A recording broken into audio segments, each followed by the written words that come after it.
হ্যাঁ, আমি গণভোট অবশ্যই না, কারণ আমরা অতীতে বাংলাদেশের রাজনৈতিক ইতিহাস দেখেছি যে গণভোটে বাংলাদেশের মানুষের জনগণের মধ্যে বা তৃণমূল ক্ষেত্রে এত একটা প্রভাব ফালায় না। আমি মূলত হ্যাঁ ভোটের পক্ষে, কারণ আমার কাছে মনে হয়েছে হ্যাঁ ভোট দিলে আমার এই জিনিসগুলো অ্যাকাউন্টেবিলিটি থাকবে।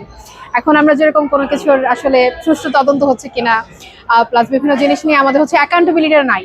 তো স্বচ্ছতা থাকা দরকার। যে কোনো রাজনৈতিক দল বলেন, আমাদের এখানে যারা সামনে আসন্ন প্রার্থীরা আছে তাদের কাছ থেকে আমরা সবসময় যেটা থেকে আমরা ডিপ্রাইভ হয়ে এসেছি, যেটা থেকে আমরা বঞ্চিত হয়ে এসেছি, সেটা হচ্ছে তাদের স্বচ্ছতা, জবাবদিহিতার অভাব। তো আমার কাছে মনে হয়েছে হ্যাঁ ভোট দিলে আমাদের জবাবদিহিতাটা নিশ্চিত করাটা আরো একটু সহজতর হবে। আচ্ছা, আমি হচ্ছে গণভোটের পক্ষে, কারণ আমাদের যে কিছুদিন আগে আন্দোলন গেল, এখানে আমাদের অনেক ভাই শহীদ হয়েছে। তো ওদের রক্তের উপর মানে আমি চাই না কেউ রাজনীতি করুক। যদি গণভোটের যদি যুক্ত হয় তাহলে আমাদের দেশে আরো উন্নতি হবে ইনশাল্লাহ।